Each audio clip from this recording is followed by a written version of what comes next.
నమస్కారం. మా Gulf news కి స్వాగతం. ప్రతిరోజు 6 దేశాల తాజా వార్తలు మీకు అందించబడుతున్నాయి.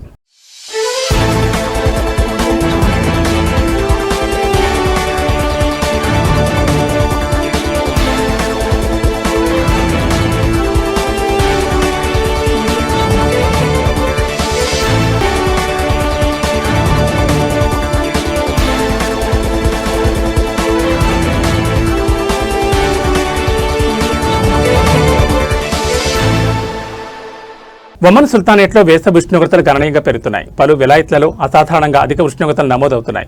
సివిల్ ఏవియేషన్ అథారిటీకి చెందిన వాతావరణ కేంద్రాలు విడుదల చేసిన సమాచారం ప్రకారం 24 గంటల వ్యవధిలో ఆల్ రుస్తాక్లో అత్యధికంగా 47.5 డిగ్రీల సెల్సియస్ ఉష్ణోగ్రత నమోదైంది. ఇతర ప్రాంతాల్లో కూడా తీవ్రమైన ఉష్ణోగ్రతలు నమోదయ్యాయి.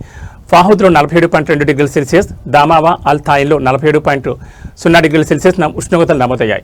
అల్ అమెరాత్ మరియు అస్ సునైనా రెండింటిలోనూ 46.9 డిగ్రీల సెల్సియస్ ఉష్ణోగ్రత నమోదు కాగా బిద్బుద్ మరియు బిదియాలో 46.7 డిగ్రీల సెల్సియస్ నమోదైంది. తీవ్రమైన వేడిని ఎదుర్కొంటున్న ఇతర ప్రాంతాల్లో అల్ ఖాబిల్ మరియు సమైల్లో 46.6 డిగ్రీల సెల్సియస్, అలాగే అల్ అవబి మరియు సహాంలలో 46.5 డిగ్రీల సెల్సియస్ ఉష్ణోగ్రతలు నమోదయ్యాయి. వేసవి తీవ్రత అధికంగా నమోదవుతున్న నేపథ్యంలో ప్రజలు జాగ్రత్తగా ఉండాలని, తరచూ ద్రవాలను తీసుకుని హైడ్రేట్గా ఉండాలని పిలుపునిచ్చారు.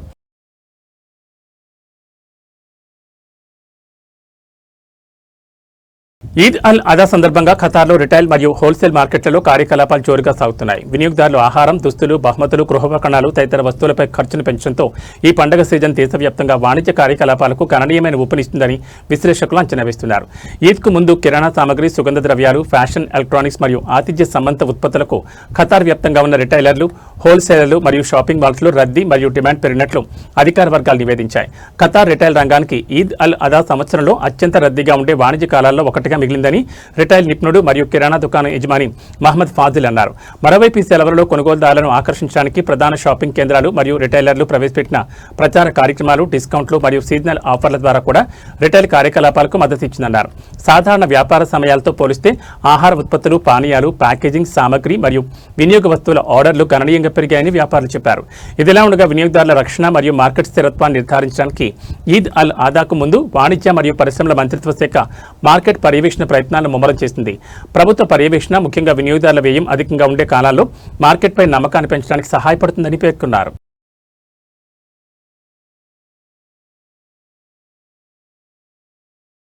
హజ్ సమయంలో ఆసుపత్రుల్లో చేరిన రోగులను మరియు తప్పిపోయిన యాత్రికులను గుర్తించడానికి జనరల్ డైరెక్టర్ ఆఫ్ పాస్పోర్ట్స్ మక్కా మరియు పవిత్ర స్థలాల్లో క్షేత్రస్థాయి బృందాలు నియమించారు.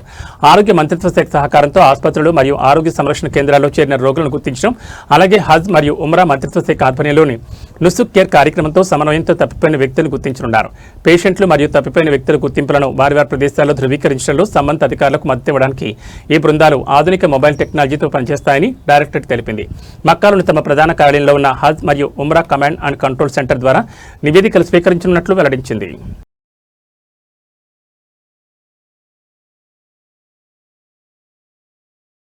ఒక భారతీయ పౌరుడు నిజాయితీకి మెచ్చిన దుబాయ్ పోలీసులు అతన్ని ఘనంగా సత్కరించారు. పార్కింగ్ స్థానంలో తనకు దొరికిన దిర్హం లక్ష నగదును ఆ వ్యక్తి పోలీసులకు అప్పగించాడు. నగదు పోయిన విషయం కూడా తెలియని దాని అసలు యజమానికి పోలీసులు దాన్ని తిరిగి అప్పగించారు. దుబాయ్ ప్రవాసి అయిన మహమ్మద్ అలీ షేర్కల్ మోహి ఒక పార్కింగ్ స్థలానికి వెళ్ళినప్పుడు ఈ సంఘటన జరిగింది. తన కళ్ల ముందు అంత భారీ మొత్తంలో నగదు కనిపించడంతో అతను ఆశ్చర్యపోయాడు. దిర్హం లక్ష వరకు ఉన్న ఆ నగదు కట్టను, అది దొరికిన ప్రదేశాన్ని అతను ఫోటో తీశాడు. ఆ తర్వాత అల్ రఫా పోలీస్ స్టేషన్లో దొరికిన నగదును అప్పగించాడు. పోలీసులు విచారణ జరిపి ఆ నగదును పోగొట్టుకున్న వ్యక్తిని విజయవంతంగా గుర్తించారు. షిప్పింగ్ రంగంలో ఒక ప్రైవేట్ సంస్థను నడుపుతున్న వ్యాపారి ఆ నగదును పోగొట్టుకున్నట్లు తేలింది. అతను ఒక బ్యాంకుకు వెళ్లి 2 లక్షల దిర్హం విత్డ్రా చేసుకుని దానిని ఒక కాగితపు కవర్లో పెట్టుకున్నట్లు విచారణలో వెల్లడైంది. ఆ తర్వాత అతను ఆ కవర్ను సరిగా మూయకుండానే హడావుడిగా తన కారు వైపు వెళ్లాడు. అతనికే తెలియకుండా 1 లక్ష దిర్హాంలు విలువైన ఒక నగదు కట్ట ఆ కవర్లోంచి కింద పడిపోయింది. అతను కారు ఎక్కి అక్కడి నుంచి వెళ్లిపోయాడు. మోహి నుండి నగదును స్వీకరించిన కేవలం 3 గంటల్లోనే దుబాయ్ పోలీసులు దాని యజమాని సంప్రదించారు. నగదు పోయిన విషయం కూడా తనకు తెలియకపోవడంతో ఆ యజమాని ఆశ్చర్యపోయాడు. ఆ తర్వాత అతను పోలీస్ స్టేషన్కి వచ్చి తన నగదును తీసుకున్నాడు. ఈ విషయంలో సహకరించిన పోలీసులకు మరియు తన నగదును అప్పగించిన ఆ యువకుడికి అతను కృతజ్ఞతలు తెలియజేశారు. అల్ రఫా పోలీస్ స్టేషన్ అధికారులు భారత ప్రవాసుల నిజాయితీని మెచ్చి సత్కరించారు. పోగొట్టుకున్న వస్తువులను పోలీసులకు అప్పగించి అవి వాటి యజమానులకు చేరేలా చూడడంలో సమాజ సభ్యులు చూపే చిత్తశుద్ధిని, నిబద్ధతను గౌరవించడానికి తమ శాఖ ఎంతో ఆసక్తి చూపిస్తుందని station director colonel Ahmad Obaid bin Hudaibi ఈ సందర్భంగా చెప్పారు. ఇటువంటివి యుఏఈ సమాజంలో రక్షణకు సంబంధించిన సానుకూల ప్రతిబింబాన్ని చాటుచెప్తాయని ఆయన పేర్కొన్నారు.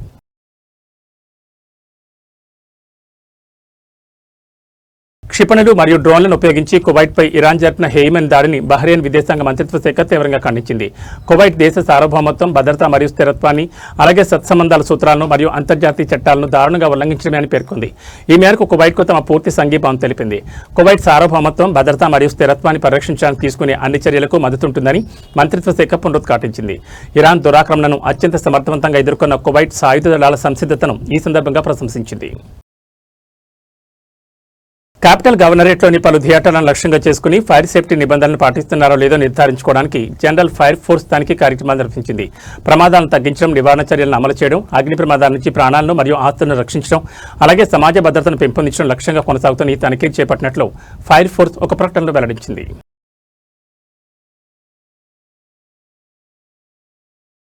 ఇవి మా గల్ఫ్ న్యూస్ విశేషాలు. మరో బులెటిన్లో మళ్ళీ కలుసుకుందాం. నమస్కారం.